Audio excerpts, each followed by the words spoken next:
In retail, being disliked doesn't necessarily mean you're going away. Being forgotten is what's truly dangerous. The parking lots are emptier. Clearance signs are showing up more often. Stores that once felt familiar are quietly disappearing from shopping centers across the country. Today, we're looking at 12 retailers that could be facing bankruptcy in the months ahead. Not obscure names nobody remembers, but brands that were once part of the shopping routines of millions of families. And for some of the names on this list, the question is no longer how they grow. The question is whether they can avoid the path that so many retailers have already gone down in recent years. Number 12, QVC. A business can lose customers. A business can lose market share. It can even lose money for years. Those things can still be fixed. The hardest thing to fix is when you start losing an entire generation. That's what's happening to QVC. In millions of homes, the voices of QVC hosts were once as familiar as the sound of a wall clock. People turned on QVC while making their morning coffee, while folding laundry, while getting dinner ready. Many people didn't tune in because they needed to buy something. They tuned in because they liked the feeling of having someone talking in the house. For a lot of baby boomers, QVC was never just a shopping channel. It was part of a daily routine, a familiar voice, a familiar presence, a way to feel a little less alone during long afternoons at home. QVC built a multi-billion-dollar empire on habits like that, but the America of 2026 is not the America that created QVC. Its most loyal viewers are now in their 60s, 70s, and even 80s. Meanwhile, millennials and Gen Z have almost no connection to television shopping. Revenue at parent company Crate Retail has fallen by billions of dollars from its peak years. Much of its market value has disappeared in just a few years, but the most alarming number isn't on the financial statements. It's sitting in living rooms across the country. Years ago, the television was the center of the home. Today, the phone is the center of attention. QVC viewers used to sit and wait for an item to appear on the screen. Shoppers in 2026 only need a few swipes, and the algorithm finds the product for them. QVC wasn't defeated by a better product.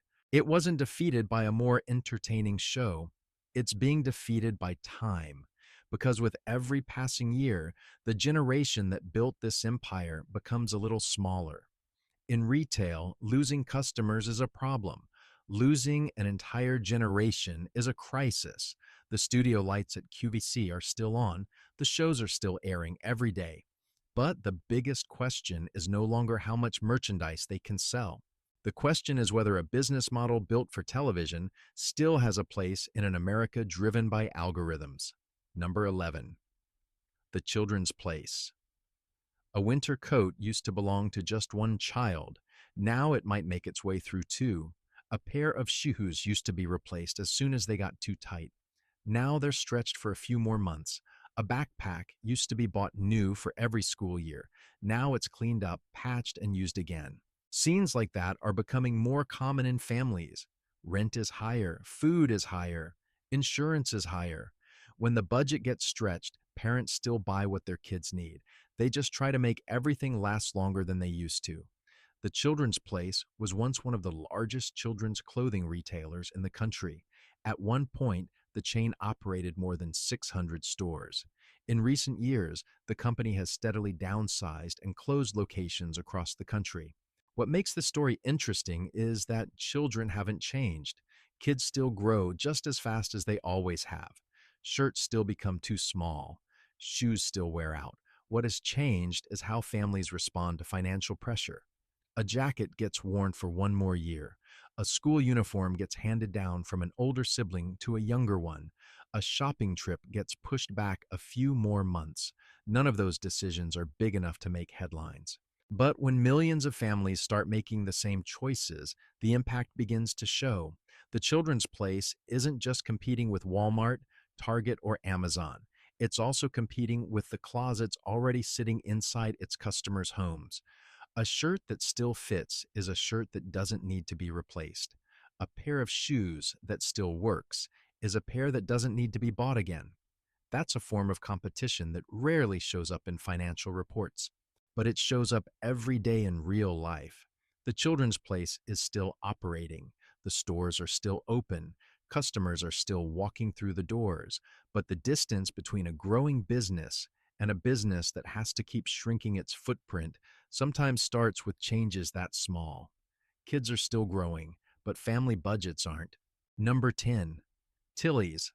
A brand can spend years building customer loyalty. A customer can leave after a few minutes of scrolling on a phone. That's the reality Tilly's is facing. Tilly's doesn't sell food. It doesn't sell medicine. It doesn't sell things people absolutely have to buy. It sells a lifestyle.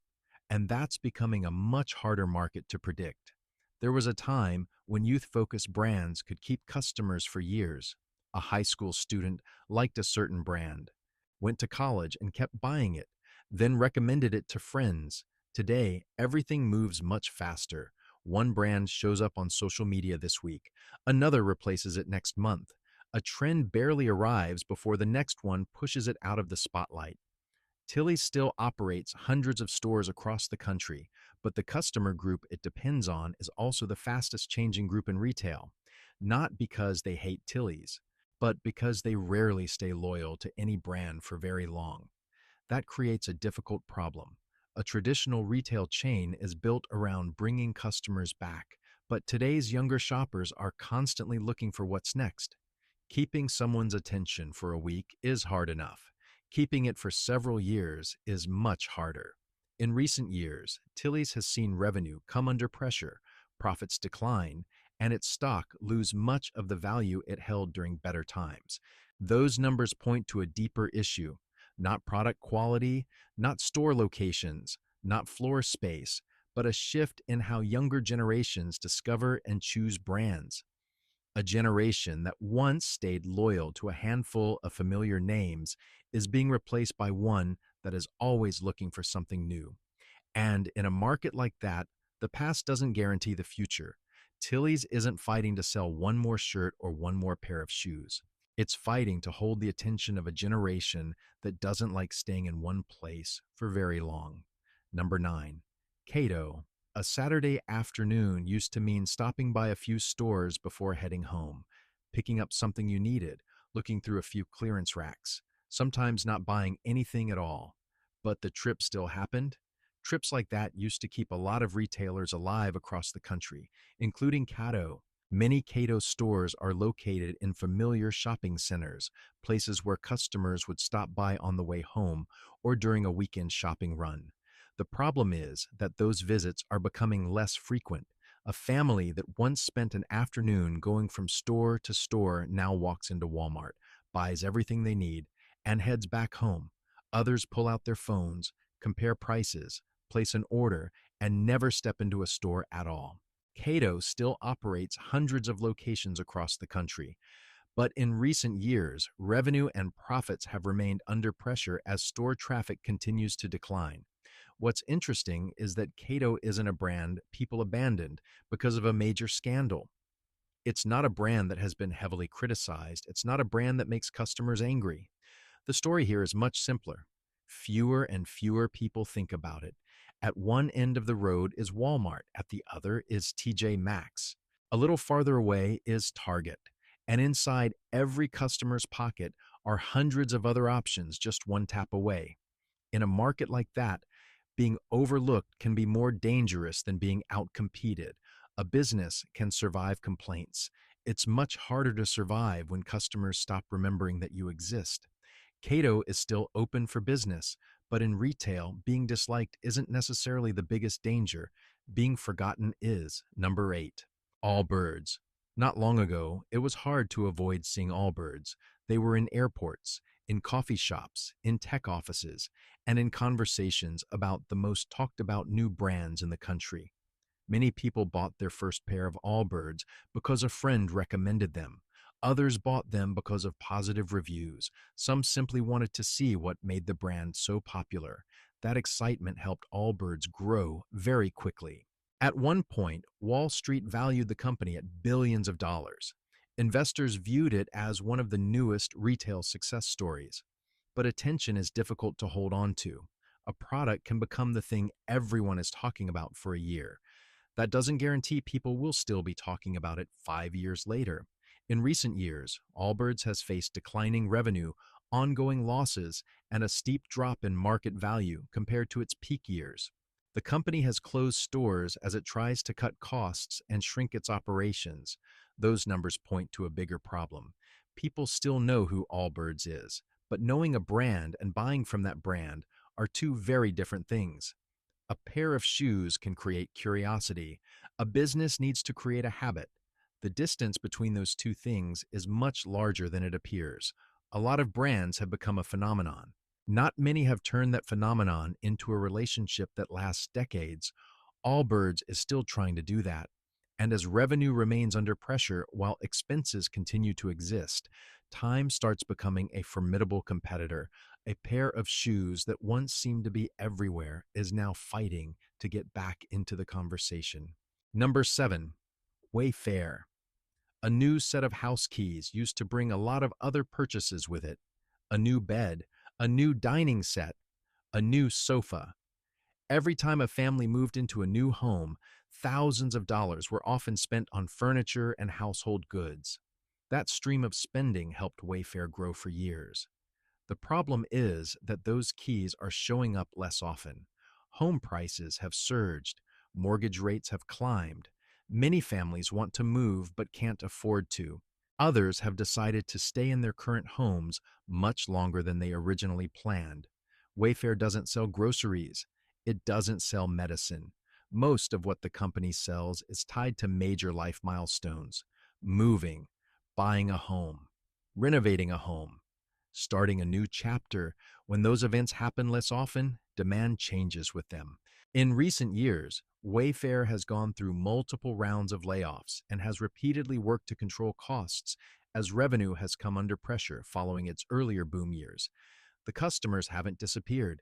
The demand hasn't disappeared either. It's simply been delayed. A family still wants a new dining set, just not this year. A family still wants to replace an old sofa, just not right now. When millions of decisions get pushed into the future at the same time, the effects begin to spread across the entire furniture industry. Wayfair once benefited from a wave of home purchases and strong consumer spending. Today, the company is facing an America where more people are staying in the same home longer, keeping their furniture longer, and thinking much harder before making a major purchase. Wayfair isn't running out of customers. Wayfair is running out of new beginnings. Number 6, Foot Locker. The most desirable sneakers used to be the reason people walked into Foot Locker. Jordan, Air Force One, Dunk. The kinds of shoes that had customers lining up early before they sold out.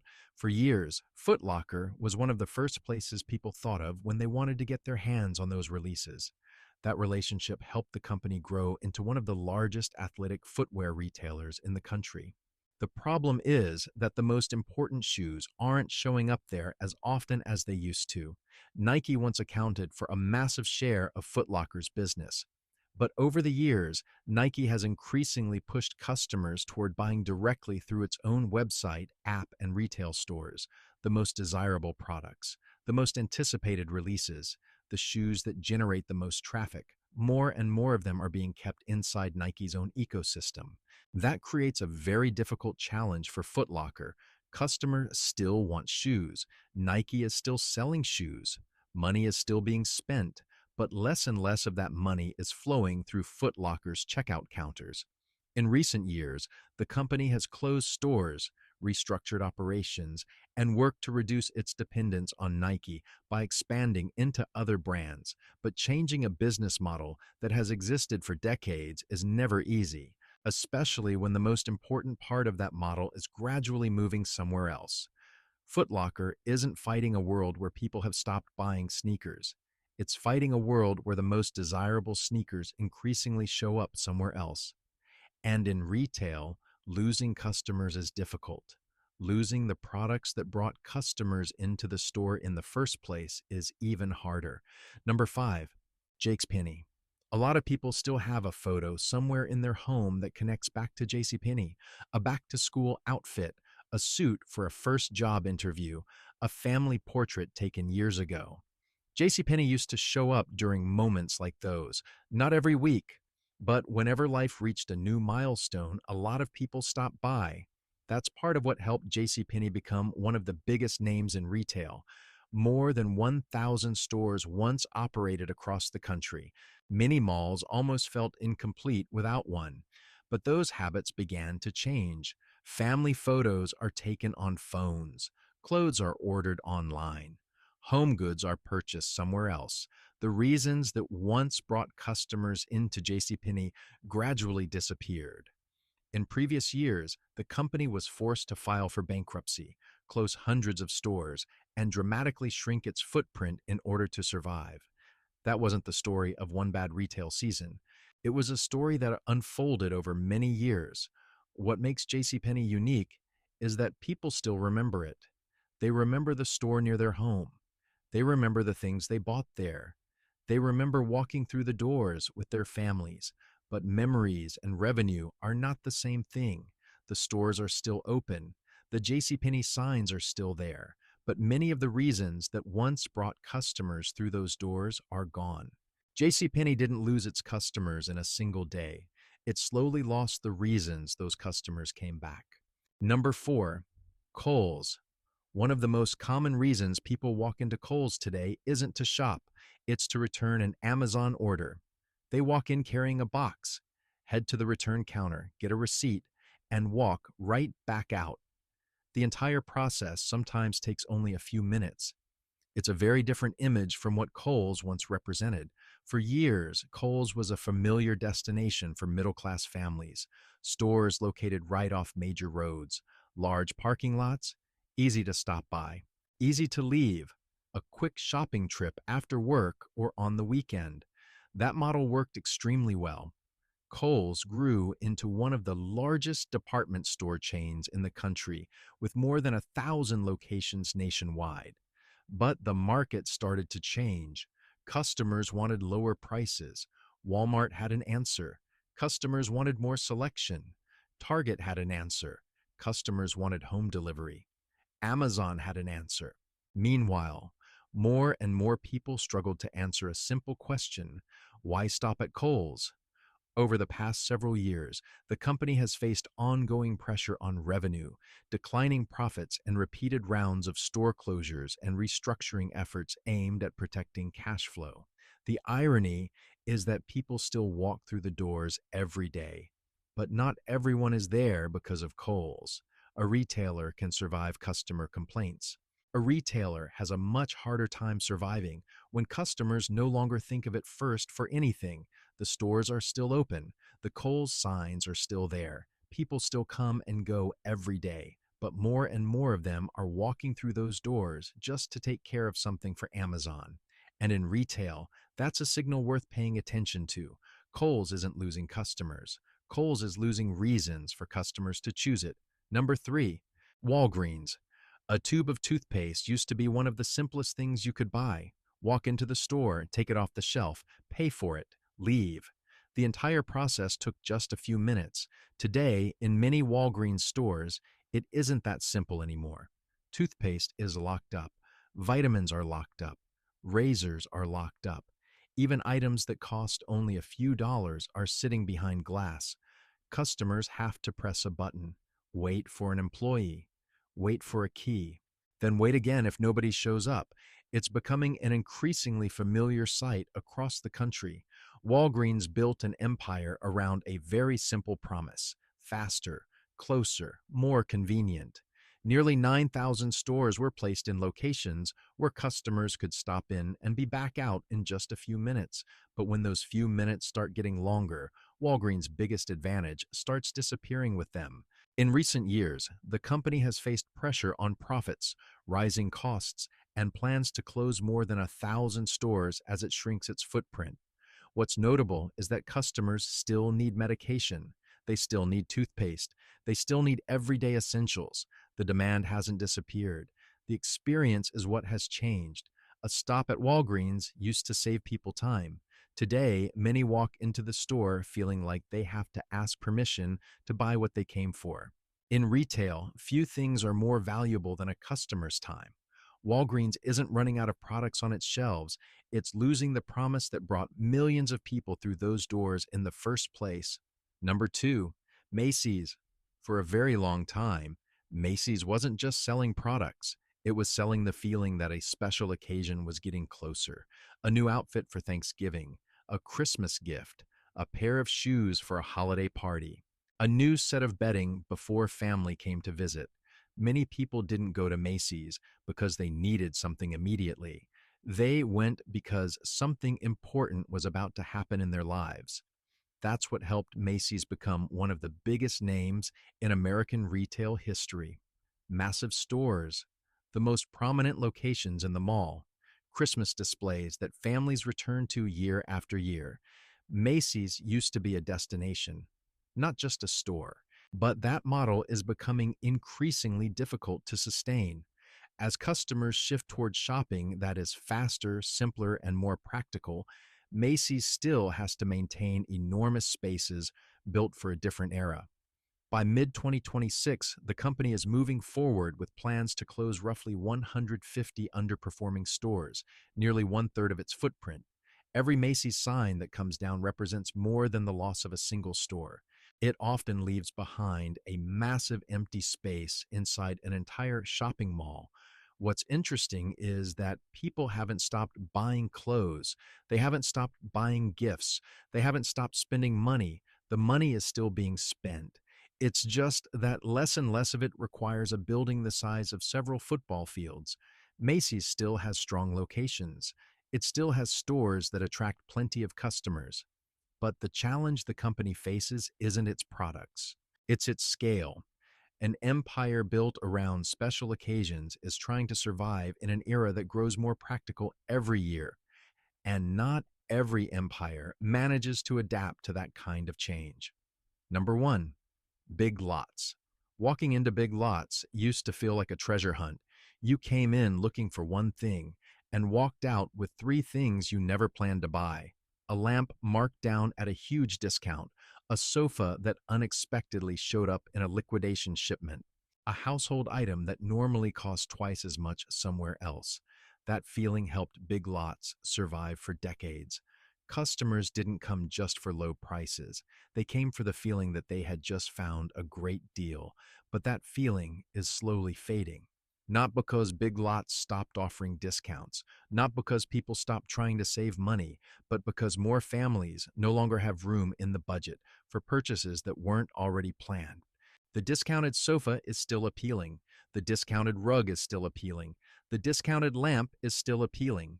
It's just that rent comes first. Groceries come first. Electric bills come first. Insurance comes first.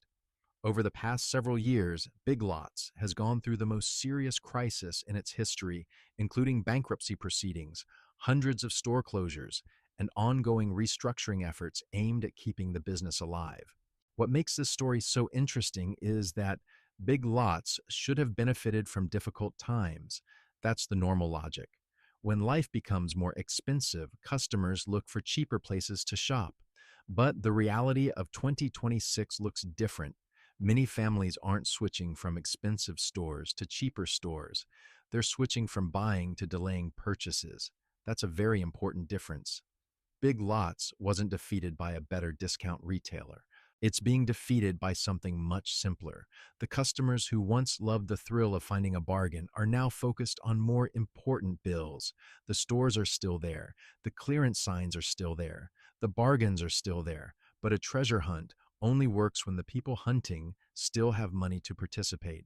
And that's the toughest challenge Big Lots is facing today. What's striking is that none of the companies on today's list are struggling for the same reason. QVC is losing an entire generation of viewers. Walgreens is losing the promise of convenience. Macy's is shrinking an empire that was built for a different era. And Big Lots is watching its most loyal customers struggle under the growing weight of everyday living costs. Each name tells a different story, but they all lead to the same conclusion. People still shop. They still spend money. They still need clothes, medicine, household goods, and everyday essentials. What's changing is where they buy them, how they buy them, and what motivates them to walk through a particular set of doors. In retail, survival doesn't always belong to the biggest brand. It belongs to the brand that adapts the fastest. What about you? Out of the 12 names on today's list, which one surprised you the most? And is there a brand you believe won't be around a few years from now?